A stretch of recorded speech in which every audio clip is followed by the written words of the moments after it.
परमेश्वरी कृपा या ठिकाणी उपस्थित आहे। आपण सर्व मिळून एकतेने एका भगवंताला प्रणाम करूया। भगवान बाबा हनुमान जी को प्रणाम। महान त्यागी बाबा धर्मदेव जी को प्रणाम। परमात्मा एक। नमस्कार। भगवत प्राप्ति के लिए परम पूज्य परमात्मा एक सेवक मंडळ वर्धमान नगर नागपूरच्या वतीने बाबांच्या आदेशानुसार आज इटाळी या ठिकाणी एका भगवत कार्याची चर्चा बैठक आयोजित केलेली आहे। या चर्चा बैठकीमध्ये सृष्टी विधाते जगाचे पालन करते बुद्धीचे विकास दाते शक्तिशाली भगवान बाबा हनुमानजी उपस्थित आहेत। या भगवान बाबा हनुमानजीला माझा कोटी कोटी प्रणाम। त्याचप्रमाणे या मानव धर्माचे संस्थापक आणि आम्हा सर्वांचे सद्गुरू महान त्यागी बाबा जुमदेवजी उपस्थित आहेत। बाबांना माझा कोटी कोटी प्रणाम। त्याचप्रमाणे बाबांच्या कार्याला वेळोवेळी सहकार्य करणारी आम्हा सर्वांची आई वाराणसी जुमदेवजी ढोपरीकर उपस्थित आहेत। आईंना माझा कोटी कोटी प्रणाम। त्याचप्रमाणे आजच्या चर्चा बैठकीचे अध्यक्ष तसेच परमपूज्य परमात्मा एक सेवक मंडळाचे अध्यक्ष सन्माननीय रवींद्रजी गायधने साहेब आजच्या चर्चा बैठकीचे अध्यक्ष उपस्थित आहेत। साहेबांना माझा नमस्कार। त्याचप्रमाणे आजच्या चर्चा बैठकीचे उद्घाटक सन्माननीय सोनकुसरे काकाजी ज्येष्ठ मार्गदर्शक नागपूर साहेबांना माझा नमस्कार। त्याचप्रमाणे नागपूर येथील आजच्या या चर्चा बैठकीचे प्रमुख पाहुणे सन्माननीय राहुल गुरुजी परमपूज्य परमात्मा एक सेवक मंडळाचे संचालक वैद्य साहेब। त्याचप्रमाणे या मंचावर उपस्थित पाहुणे भरपूर आहेत आणि प्रत्येकाचं नाव घ्यायला गेलं तर आपल्याकडे फार वेळ कमी आहे आणि म्हणून या मंचावर उपस्थित मंडळाअंतर्गत सर्व मार्गदर्शक संचालक सेवक सेविका बालसेवक या सर्वांना माझा आदरपूर्वक नमस्कार।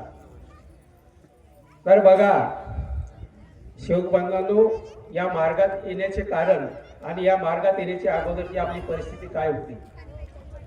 आपण खूप थकलो आणि खूप थकल्यानंतर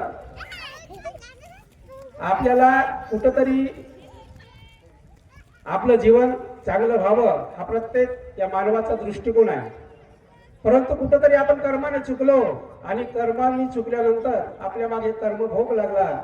हा कर्मभोग दूर सारण्यासाठी आपण अनेक प्रकारचे उपचार केले। डॉक्टर मांत्रिक तांत्रिक सर्वच काही केलो, परंतु कुठेही आपला थारा लागला नाही आणि सरते शेवटी आपण त्या भगवंताला शरण गेलो आणि आज आपले जीवन आपल्या महानतेगी बाबा जुमदेवजीच्या कृपेने उदयास आले। खरंच आपण अंतर्मय जीवन जगत होतो। आपल्याला या मानवाची क्रिया काही समजत नव्हती। मानव म्हणजे कोण हे कधी आपल्याला कळलं नाही, परंतु धन्य ते महानतेगी बाबा जुमदेवजी या कलियुगात जन्माला आले आणि त्यांच्या प्रेरणेतून आज आम्ही सर्व दुःखी कष्टी मानव आज बाबाच्या कृपेने सुखी आणि समाधानी जीवन जगत आहोत। परंतु या ठिकाणी ही एक चर्चा बैठक घेण्याचा काय उद्देश होता। या चर्चा बैठकीचा उद्देश काय आहे, या ठिकाणी गेलं म्हणजे काय मिळते।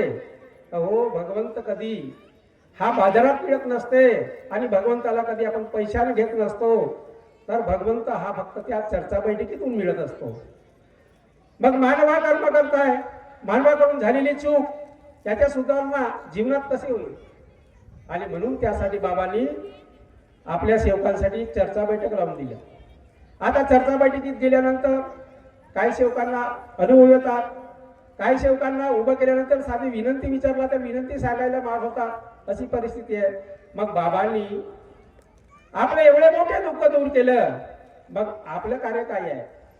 फक्त घरी बसून भगवंताची विनंती आणि प्रार्थना केल्याने भगवंत मिळेल का? नाही। तर मग आपण जे विचारी सेवक आहेत, बाबांच्या जीवनाविषयी त्यांना माहिती आहे, त्यांच्या जवळ आपण क्षणभर जर बसलो तर आपल्याला सर्वच काही मिळते। मग पहा भगवंत कसा आहे. आपण आजपर्यंत अनेक देवी देवतेचे पूजन करत होतो, आपल्याला काय मिळालं? आपल्याला काही मिळालं नाही. सरते शेवटी आपण खाकी खोके झालो, परंतु आपला जीवनमान बनला नाही. तर मग हा मार्ग कसा आहे?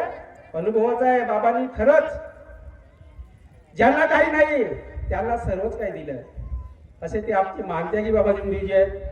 आज सांगायला गेला बाबांचे अनुभव खूप आहेत. तर मी एक थोडक्यात आपल्या समोर अनुभवाच्या माध्यमातून साहेबांनी सांगितलं आहे, काही एखादा अनुभवातून मार्गदर्शन करा, तर मी आपल्या समोर एक अनुभव सादर करतो.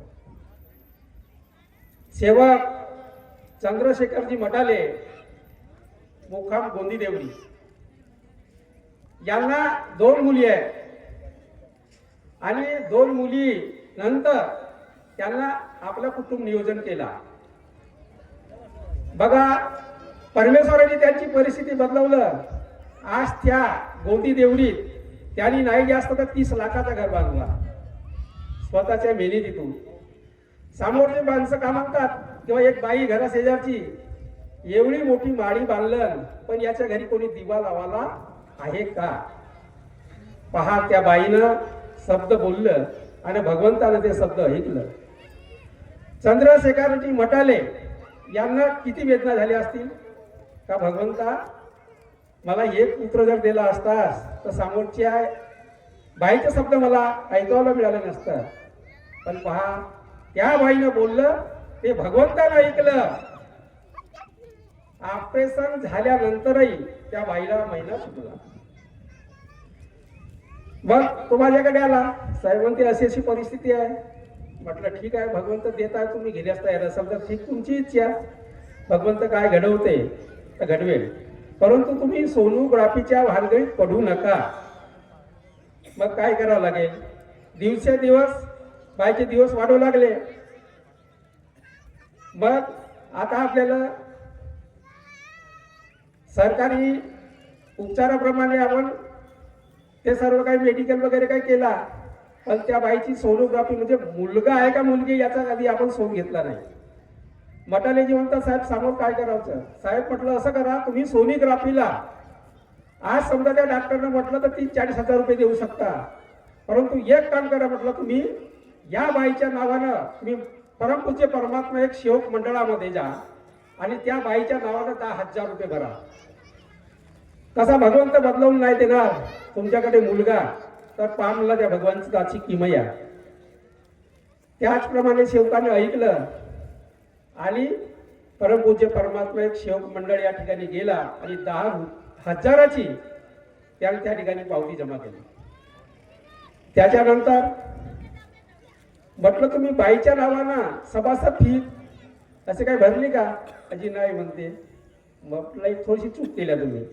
तर मग कोहरा या ठिकाणी सेवक संमेलन होता, त्या ठिकाणी सुद्धा त्यांनी 1001 भवन निधी आणि 1001 आश्रम निधी त्या बाईच्या नावाने त्यांनी भरला.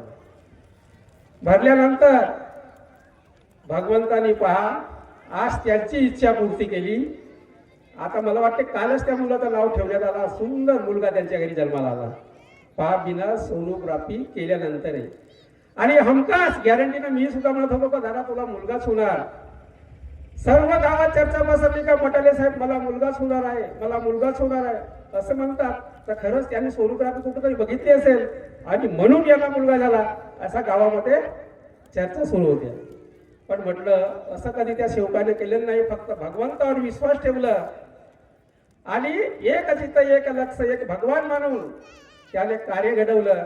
तशी भगवंताची कृपा आहे. मग आपल्याला घरी बसल्याला होणार का? मटाले साहेबांना मी सांगितलं का दादा पहा तुम्हाला तुमची इच्छा पूर्ती करते, पण तुम्ही भगवंताची इच्छा पूर्ण करा. ते कधीही ऊन पाऊस याची पर्वा करत नाही. तर छोट्या छोट्या मुली कधी गाडीवर घेऊन चर्चा बैठकीला जात असतात आणि तेव्हापासून त्यांना त्यांच्या अगोदर ज्यांना चर्चा बैठकीचा खूप नाद होताच नाही. पण पहा भगवंताची किमया कशी आहे. म्हणून म्हणतात ना भगवान देता है तो सब पर फाड़ के देता है. आणि म्हणून फक्त घेणारा तयार पाहिजे. आपल्या बाबासाहेबकडे सर्वच काही आहे. फक्त मागणारा पाहिजे. आम्ही तो सेवक तत्व शब्द नियमाने वागणारा पाहिजे. तर सर्वच काही तुमच्या इच्छा भगवंत पूर्ती करते. नाही तर देगारीनं पणगावारी असं होणार नाही. आणि म्हणून अजून काही पाहुणे भरपूर आहेत, ते बोलतीलच. मी कुठंतरी काहीतरी घेऊन जाणार आहे आणि काहीतरी घेऊन जाण्यासाठी या ठिकाणी आलो.